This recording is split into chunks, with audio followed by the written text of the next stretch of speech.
Hello friends, आपका स्वागत है आपके अपने चैनल द रिव्यू रूम में, जहां मैं आज एक्सप्लेन करने वाला हूं मच अवेटेड मूवी पुष्पा 2 को। जी हां, पुष्पा 2 थिएटर्स में रिलीज हो चुकी है और पहले दिन ही पुष्पा ने धमाकेदार ओपनिंग करी है और लगभग 200 से 300 करोड़ अंदर कर लिया है। दोस्तों, अगर पुष्पा 1 आपको पसंद आई है तो डेफिनेटली पुष्पा 2 भी आपको बहुत पसंद आएगी। अगर आपको पुष्पा का फायर पसंद आया है तो पुष्पा 2 में पुष्पा का वाइल्ड फायर भी ज़रूर पसंद आएगा। तो चलते हैं मूवी एक्सप्लेनेशन की ओर। और मूवी स्टार्ट होती है जापान के एक बंदरगाह से, जहाँ पर बहुत सारे हम कंटेनर देखने को मिलते हैं। तभी एक कंटेनर डिसबैलेंस होकर गिर जाता है और उसमें से हम लाल चंदन की लकड़ियों को बाहर आता देखते हैं। और उसमें एक आदमी होता है जिसे वो लोग पकड़ के उल्टा लटका देते हैं। तब हमें पता चलता है वो आदमी कोई और नहीं, अपने पुष्पा भाऊ है। और तभी पुष्पा भाऊ अपने आप को किसी तरह आज़ाद करते हैं और उन सारे जापानियों को धोबी घाट में पड़े हुए गंदे कपड़े की तरह धोना स्टार्ट कर देते हैं। पुष्पा भाऊ इन जापानियों को इसलिए पेल रहे थे क्योंकि इन्होंने चंदन की लकड़ी तो ले ली थी पुष्पा भाऊ से, लेकिन वो उनकी पेमेंट नहीं कर रहे थे। इसलिए पुष्पा भाऊ अकेले ही वहाँ पहुँचे और उनको अपना डोज देने लग गए। और तभी हम देखते हैं कि जापानियों का जो हेड होता है पुष्पा भाऊ पे गोली चला देता है और पुष्पा भाऊ समुद्र के पानी में गिर जाते हैं। और हमें पता चलता है कि पुष्पा भाऊ ये सब तो सपना देख रहे थे। और हम देखते हैं कि पुष्पा की वाइफ यानी श्रीवल्ली अपने कुल देवता के लिए एक मुकुट बना के जा रही होती है। और जैसे ही वो मंदिर में पहुंचती है, वहाँ पर मोहन यानी पुष्पा का भाई भी वहाँ होता है।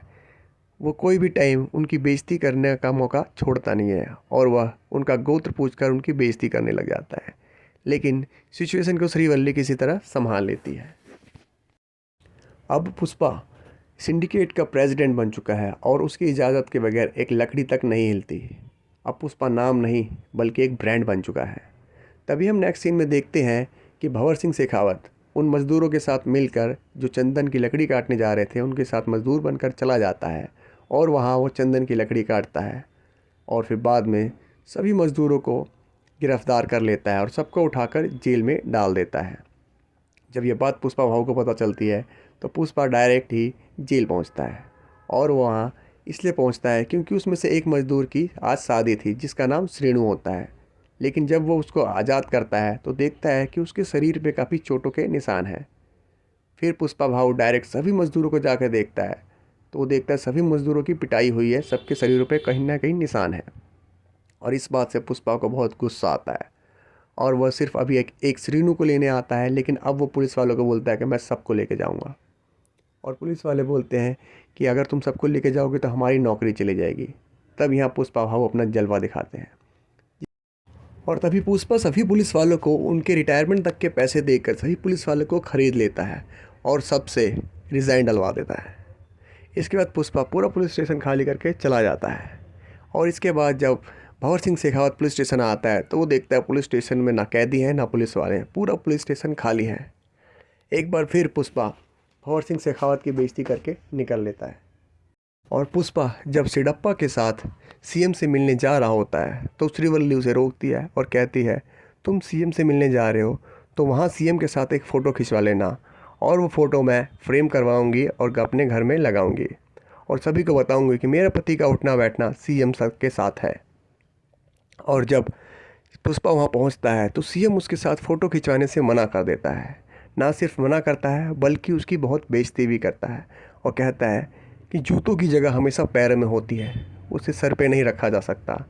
भले ही तुम सिंडिकेट के हो और हमारी पार्टी के लिए फ़ंड इकट्ठा करते हो तो इसका ये मतलब नहीं है कि मैं तुम्हें सर पर बिठा के रखूँ। और साथ ही साथ वह उसकी पत्नी श्रीवल्ली की भी बेइज्जती कर देता है। इससे पुष्पा को बहुत गुस्सा आता है और पुष्पा सिडप्पा से कहता है कि अगर तुम सीएम होते तो क्या तुम भी मेरी इसी तरह बेइज्जती करते। और सिडप्पा कहता है, नहीं, मैं सीएम होता तो तुम्हें बहुत प्यार से ट्रीट करता। तभी पुष्पा सिडप्पा को कहता है कि अगर तुम्हें सीएम बनना हो तो तुम्हें कितने पैसे की ज़रूरत पड़ेगी। तो सिडप्पा कहता है कि मुझे 100 करोड़ की ज़रूरत पड़ेगी। और पुष्पा कहता है, पैसे का इंतजाम मैं कर लूँगा, 100 करोड़ के बदले मैं तुम्हें 500 करोड़ दूंगा, पर तुम सीएम बन जाओ।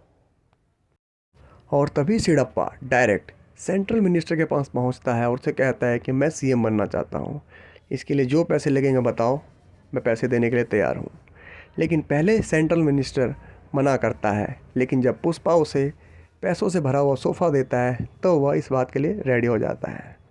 और उसके बाद सिडप्पा पुष्पा से पूछता है कि भाई इतने सारे पैसों का इंतज़ाम तुम कैसे करोगे।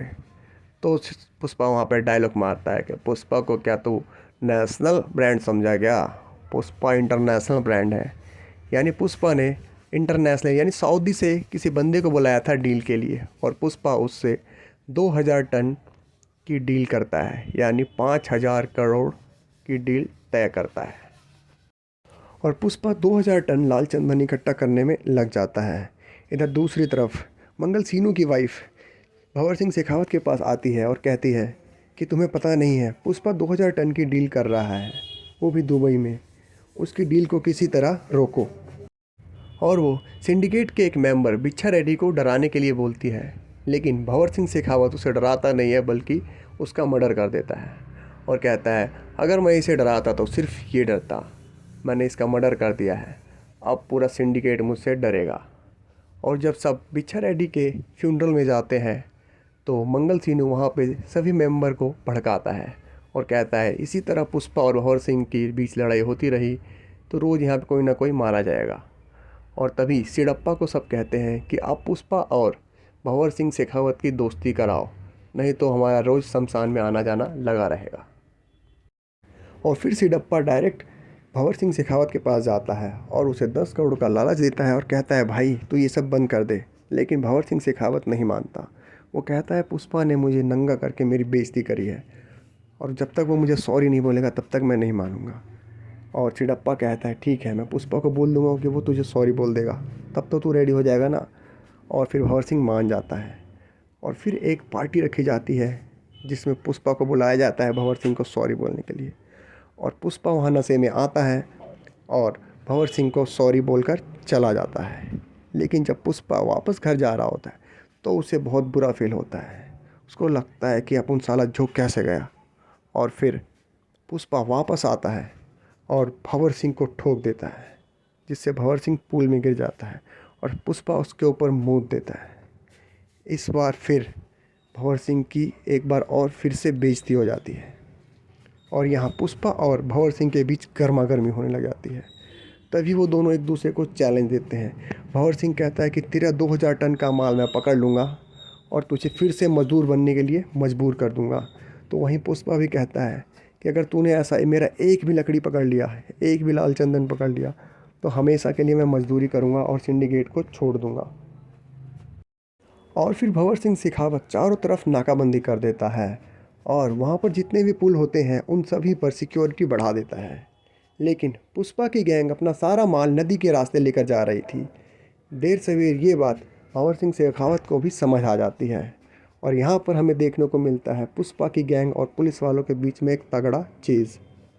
एंड में भंवर सिंह शेखावत सबको पकड़ लेता है और वह उनके सामने खड़ा होकर अंधाधुंध गोलियां चढ़ाने लग जाता है। तभी पुष्पा सभी को कहता है अपनी अपनी जान बचाओ और ट्रक को छोड़ के सब निकल जाओ, तुम्हारी जान से कीमती कुछ नहीं है मेरे लिए।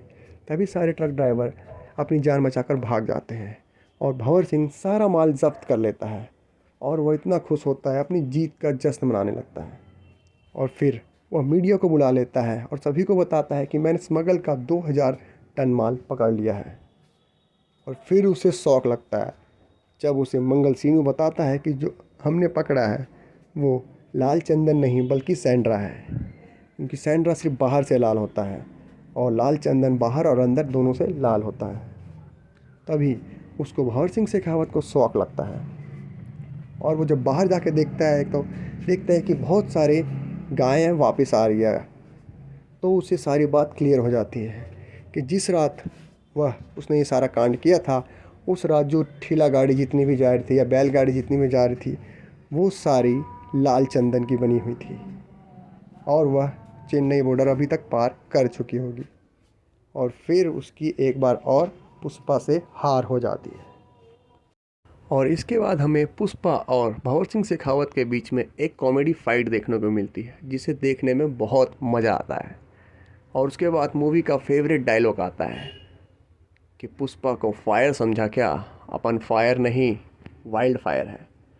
इसके बाद पुष्पा और उसकी फैमिली कुलदेवी की पूजा के लिए जाते हैं, जहाँ पर श्रीवल्ली बेहोश हो जाती है और पता चलता है कि श्रीवल्ली प्रेग्नेंट है, यानी पुष्पा भाऊ पिता बनने वाले हैं। उसके बाद पुष्पा काली माता जैसा कपड़े पहन लेता है, उनके जैसा सज धज लेता है और ज़बरदस्त डांस करने लग जाता है। ये देखकर श्रीवल्ली सोचती है इसे क्या हुआ, और पुष्पा से जाकर पूछती है कि पुष्पा तुम्हें किस चीज़ की ज़रूरत है जो ये मन्नत मांगने के लिए ऐसा कर रहे हो। तो पुष्पा बताता है कि मैंने काली माता से अपने लिए एक बेटी मांगी है, क्योंकि अगर बेटा होगा तो उसे मैं सरनेम नहीं दे पाऊँगा, ख़ानदान का नाम नहीं दे पाऊँगा, इसलिए बेटी चाहता हूँ ताकि उसकी शादी होने के बाद उसे कम से कम ख़ानदान का नाम तो मिल जाए। तभी हम देखते हैं कि पुष्पा के भतीजी को कुछ गुंडे छेड़ रहे होते हैं और पुष्पा यह देख लेता है, और उसके बाद वह उन गुंडों की इतनी बुरी पिटाई करता है कि मैं बता नहीं सकता। लेकिन जब मोहन उसका भाई आता है तो वह उसका शुक्रिया कहने के बजाय उसे ही पुष्पा को ही सुनाने लग जाता है। यह देखकर पुष्पा की वाइफ श्रीवल्ली को बहुत गुस्सा आ जाता है और वह उसे बहुत खरी खोटी सुनाती है और उसको उसकी औकात दिखा देती है। एंड देन उसके बाद मोहन उन सभी लोगों को आधा टकला कर देता है। इसके बाद सीन शिफ्ट होता है और हम देखते हैं कि मंगल श्रीनु, उसकी वाइफ और भंवर सिंह शेखावत सीएम के पास जाते हैं और उसे बताते हैं कि पुष्पा आपको सीएम की कुर्सी से हटाने के लिए प्लान कर रहा है, और अगर उसके पास फंड इकट्ठा हो गया तो जल्द ही आपको वो सीएम की कुर्सी से हटा देगा और वो सिडप्पा को सीएम बना देगा। और फिर सीएम से कहते हैं कि हमें तमिलनाडु के पुलिस वालों की सहायता चाहिए, आप तमिलनाडु के सीएम से बोलकर हमें पुलिस वालों की हेल्प दिलवा दो। और सीएम मान जाता है और भंवर सिंह शेखावत को वहाँ जाने के लिए ऑर्डर दे देता है। और फिर तुरंत भंवर सिंह चेन्नई निकल जाता है और वो चेन्नई पहुंचते ही वहाँ पे बंदरगाहों पे सभी जहाज़ों को चेक करने लग जाता है और छानबीन में लग जाता है। सभी लोग वहाँ चेक करते हैं लेकिन किसी को भी कोई भी लाल चंदन का ठेला नहीं मिलता। और फिर उसके बाद भंवर सिंह सीधा पानी में छलांग लगा देता है और जैसे ही अंदर जाता है उसको सारे बैलगाड़ी वाले ठेले मिल जाते हैं, लेकिन तब तक देर हो चुकी थी। सभी लोग अपने जहाज़ को स्टार्ट करते हैं और ठेला सभी के साथ बंधा रहता है और निकल जाते हैं। भंवर सिंह पीछा भी करता है लेकिन तब तक वो श्रीलंका बॉर्डर को पार कर चुके होते हैं और उस बॉर्डर को पार करने की अनुमति लोकल लोगों को नहीं होती, इसीलिए भंवर सिंह वहाँ नहीं जा पाता और एक बार फिर भंवर सिंह हार जाता है। और फिर पुष्पा के पास 5,000 करोड़ रुपए आ जाते हैं और उसके बाद वो सभी एमएलए को ख़रीद लेता है एक एक सोफ़ा देकर, और उसके बाद फिर सिडप्पा को नया सीएम घोषित कर देता है। उसके बाद सिडप्पा जैसे ही नया सीएम बनता है सबसे पहले वो पुष्पा के घर आता है और उसके वाइफ के साथ फ़ोटो खिंचवाता है और वो सबको बताता है कि कैसे इसने एक फ़ोटो के लिए पूरा सीएम ही बदल दिया। और पुराने वाले सीएम को अफसोस होता है कि मैंने यार उसके साथ एक फ़ोटो क्यों नहीं खिंचवाई, अगर आज फ़ोटो खिंचवा लेता तो ये नौबत नहीं आती। और उसके बाद हम देखते हैं कि भंवर सिंह शेखावत सारी नकली लकड़ियों के साथ बैठा होता है और सभी में आग लगा देता है, क्योंकि वो अपनी इतनी सारी हारों से परेशान हो चुका था और वो आग लगाकर खुद भी वहाँ जल जाता है, लेकिन हमें उसकी बॉडी दिखाई नहीं जाती। नेक्स्ट सीन शिफ्ट होता है और हम देखते हैं कि पुष्पा की भाभी उनके घर आती है और वो बताती है कि उनकी बेटी को किसी ने किडनैप कर लिया है। उनकी बेटी यानी पुष्पा की भतीजी को किसी ने किडनैप कर लिया है और वह उन्होंने धमकी दी है कि उन्हें 2 करोड़ रुपए चाहिए, और वो पुष्पा से रिक्वेस्ट करती है कि वो उनकी बेटी को बचा ले। और पुष्पा तुरंत निकलता है और सीधा जाकर वो न्यूज़ रिपोर्टर के पास जाके खड़ा हो जाता है और सीधा खुले में धमकी देता है कि जिसने भी मेरी भतीजी को किडनैप करने की हिम्मत करी है वो चुपचाप जैसे ले गया है वैसे ही वापस ला के रख दे, जहाँ से ले गया है वहीं वापस आके इज्जत से पहुँचा दे, नहीं तो उन सब की मैं वाट लगा दूँगा, उन सब को टुकड़े टुकड़े कर दूँगा। पुष्पा को किडनैपर खुद फ़ोन कर लेता है और उसे बताता है कि तुम्हें 2 करोड़ रुपए लेकर इस जगह आना है और वो भी अकेले। और हमें तब पता चलता है कि जो किडनैपर है वही थे जो पुष्पा के भतीजे को उस टाइम छेड़ रहे थे, और ये सेंट्रल मिनिस्टर के भाई के बेटे हैं।